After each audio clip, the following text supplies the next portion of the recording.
Buenos días, Winnicott. Y buenas tardes. Happy Friday to our students and happy first Friday to the new Pope, Leo the 14th.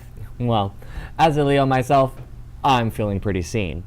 Leo's July and August, right? That's right. Only a few more months until Leos get another candle on their cakes and everyone's favorite group of stars that kinda looks like a lion appears over the horizon.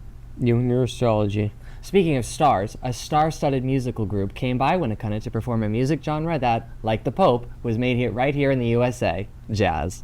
The Dallas Brass, a traveling band of jazz musicians from, you guessed it, Dallas, Texas, stopped by and put on a concert for our Warriors.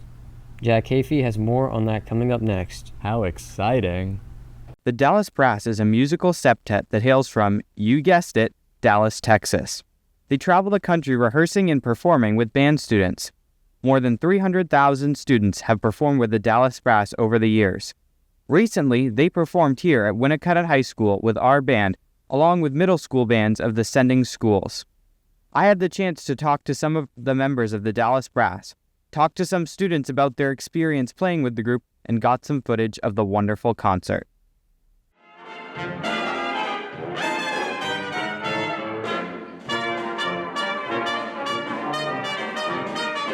Whenever we come on tour together, it feels like I'm just reuniting with good friends, having a good time.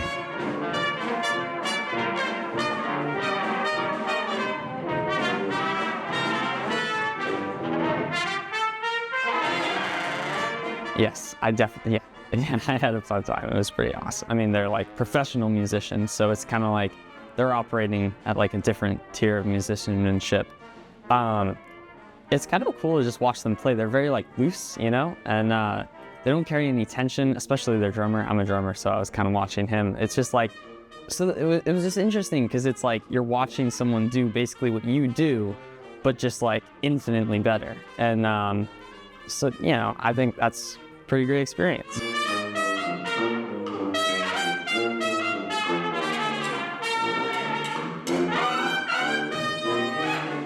Well, it's one of the greatest experiences that I've had in my life as a performer, and to see them getting excited about the kind of music that we're playing, and to see them jumping off the walls at the end of the concert is one of the most satisfying experiences. Now, listen in to Winnicott's portion of the concert, along with some middle schooler interviews.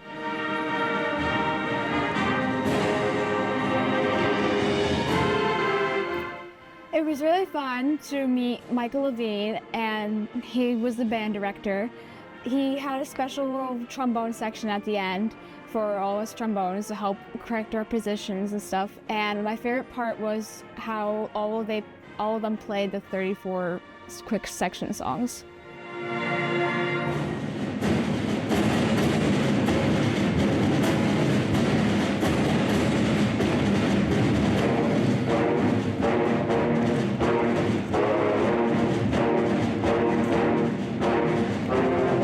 I had an amazing time with them. They're amazing. They're great.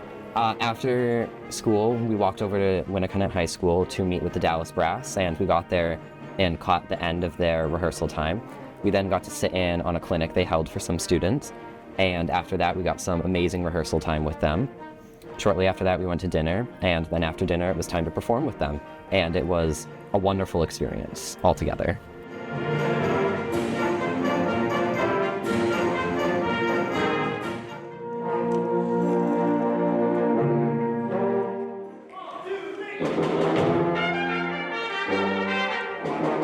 Had fun. It was really cool being in such a large group for the first time in a while, and large concert bands are always fun in general. My favorite part about performing with Dallas Brass was getting to work with professional players. It's kind of like working with a player of the Red Sox if you're on a baseball team. They're just really top tier when it comes to music, and that was really fun.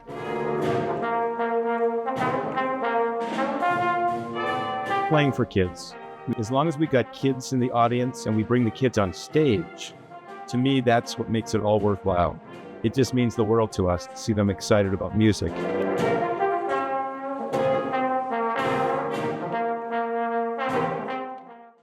We hope that we are able to host the Dallas Brass again in the future.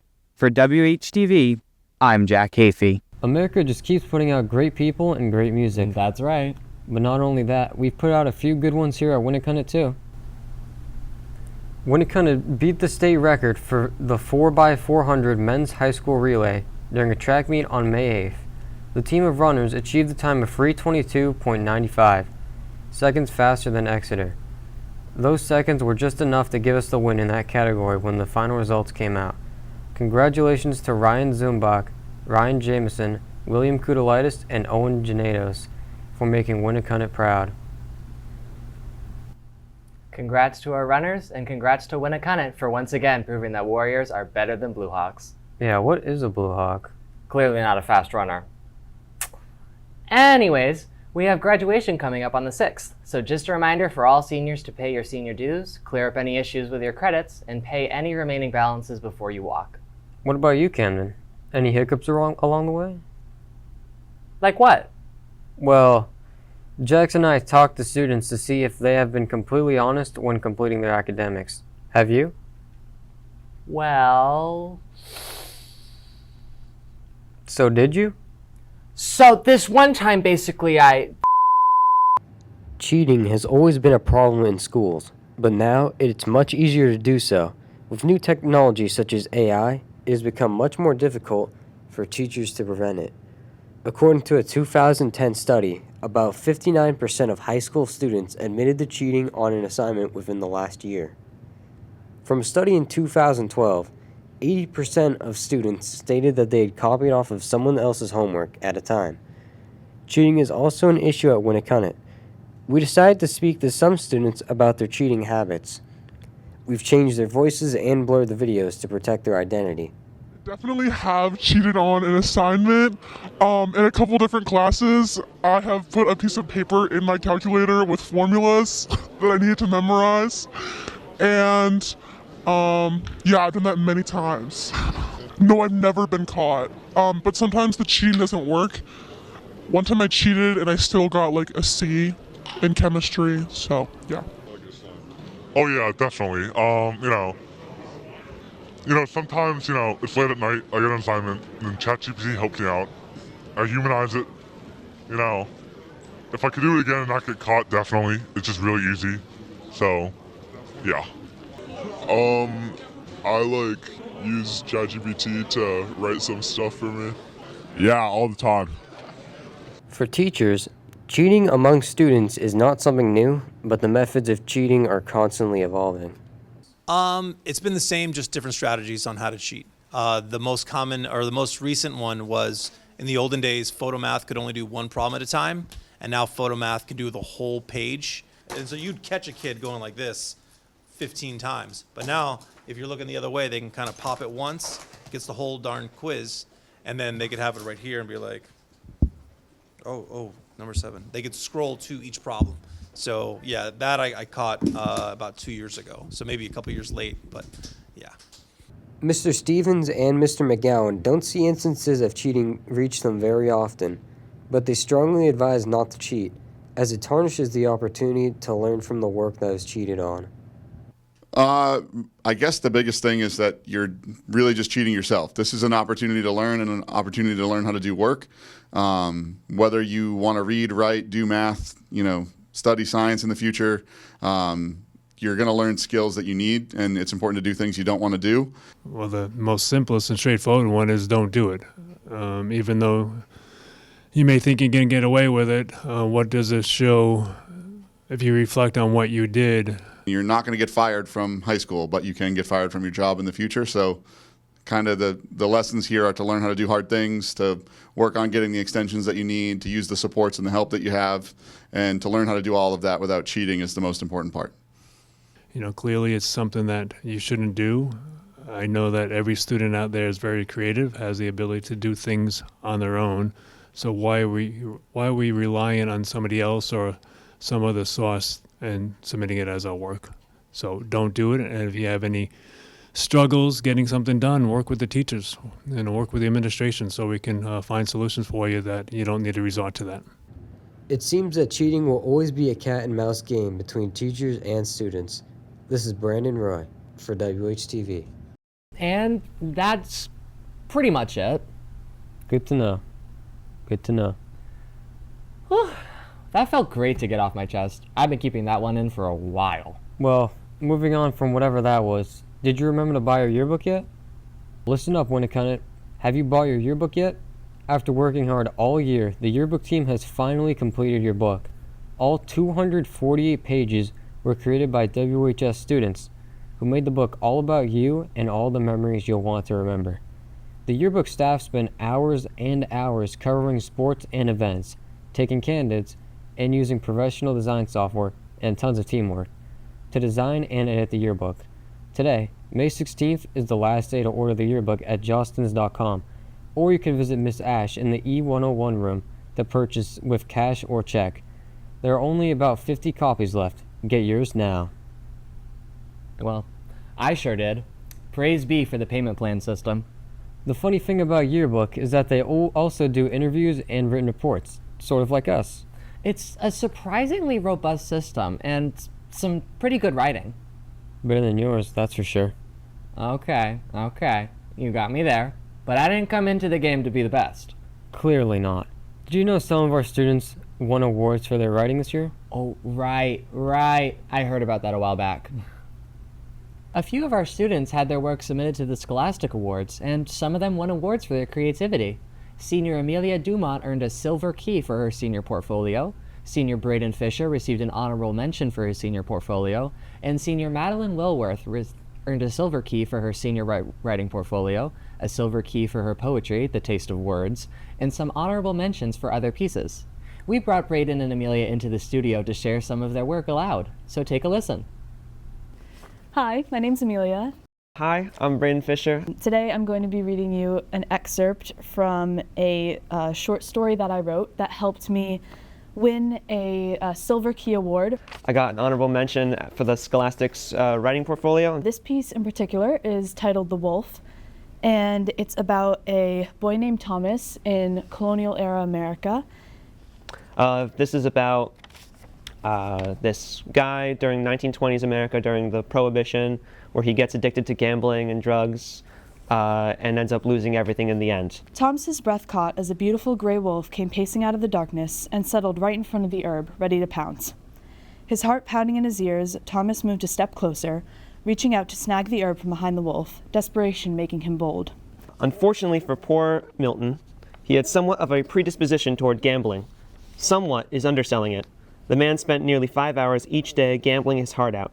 Craps, blackjack, poker, any card game he could get his hands on became part of his addiction. The wolf did not attack him.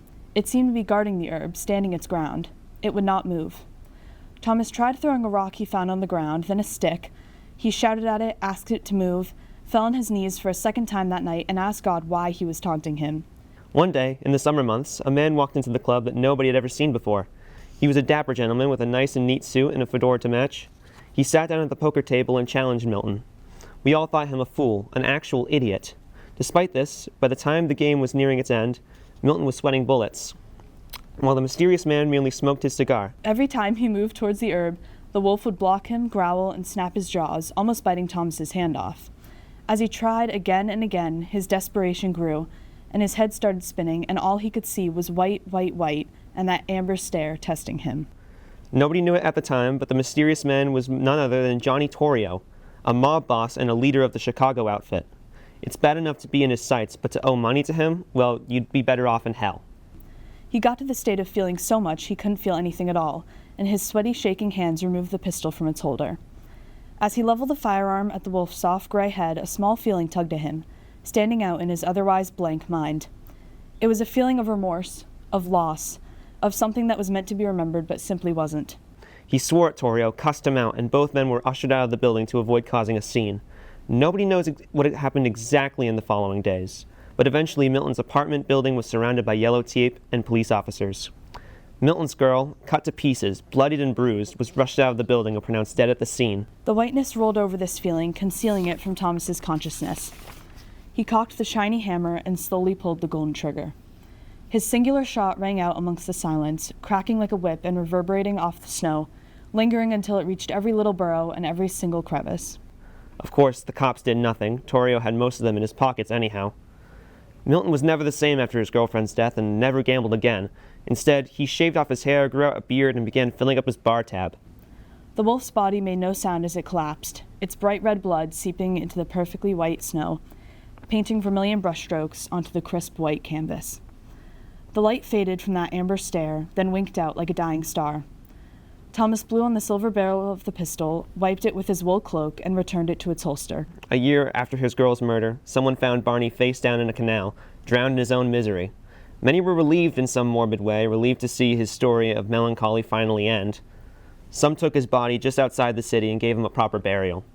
A year after that, when Torrio was almost assassinated and ran away to Italy, some began to whisper that it was Barney's ghost exacting revenge. But if Barney's ghost is anything like him, the poor fella probably just lingered around the club, watching young ambitious men make the same mistakes he made, still foolishly wishing he was in their shoes. This school has been thriving recently, and some of that is thanks to our district, SAU 21. Having been to a few board meetings myself, I've seen the work they do there, and it's impressive how much you can get done with the community at your side. That being said, it looks like the way our district schools operate will be different in the years to come, with the changes the Trump administration has been making on the federal level. I know just what you mean, and Jack and I went ahead and asked our district just how things might change and why. Let's see it. There are currently 15 federal executive departments in the United States. These are the departments of Energy, Health and Human Services, Housing and Urban Development, Justice, Interior, Labor, Treasury, Transportation, Homeland Security, Veterans Affairs, Commerce, Defense, State, and Agriculture. The Department of Education, the third youngest of the 15, is, despite its 46-year-old lifespan, scheduled to be dissolved pending an executive order signed by President Donald Trump on March 20th of this year. This initiative, set forward by President Trump and current Secretary of Education, Linda McMahon, aims to return decisions regarding education back to states and local communities to let parents and local educators decide what their children are learning in the classroom. So what does, or did, the DOED do? Well, the department was responsible for supporting the national educational policies, meaning the goals, priorities, and strategies for education systems on the state and local level. The current administration has determined that the department is failing local communities and their students with these practices, so these responsibilities will instead fall on the states. Student loans are now handled by the Small Business Administration, and any special needs and nutritional efforts will be given to the Department of Health and Human Services. Now, educational decisions will be left entirely to states and communities. We were able to speak with our own district, SAU 21, about how these changes might impact us here at Winnacunnet. Meredith Nato, I'm the superintendent. I've been here since 2021-22 school year. Nato talked about what the department did in her experience as an educator. Personally, I haven't felt limited by the role of the Federal Department of Education. There was no real way to examine how states were kind of doing in comparison to each other across this country, for better or worse. Those were some of the changes that were made. I don't think that kind of evaluation hindered progress in a state like New Hampshire. Most of the decisions that are made around education are made locally. It's your local school board that makes decisions around curriculum within a framework established by the state. The federal government really has no oversight of curriculum. They are looking primarily at educational outcomes. She then went on to talk about federal funding and how it would impact Winnacunnet High School. Not going to see any immediate impacts. What was already budgeted for FY25 is still obligated. That money has already gone to the states, and so we expect to receive full funding this year. We have less certainty about next year until Congress sort of moves forward with its budget process. The federal monies are a relatively small percentage of our budgets across the SAU. And while there are, again, potentially some impacts to our funding, that is a relatively small percentage of our funding. The vast majority of our funding comes from our local communities and the state. Nato also addressed what the school policy was if law enforcement came to the school questioning the legal status of a student. If federal investigators came to our school with a warrant under any circumstances, we would first verify that that warrant is in fact official. And then we really have no obligation, or we have an obligation to try to honor those. Lastly, she briefly touched on discrimination laws and how they would not be changing in New Hampshire. Again, New Hampshire still protects gender identity. It's still a protected class in New Hampshire's anti-discrimination laws. But we have an obligation to share that information with parents, right? Right now, that is our obligation, but it doesn't deter us from treating students as the individual human beings and calling them by their preferred name, right? I go by Meredith, but growing up, my family called me Mary.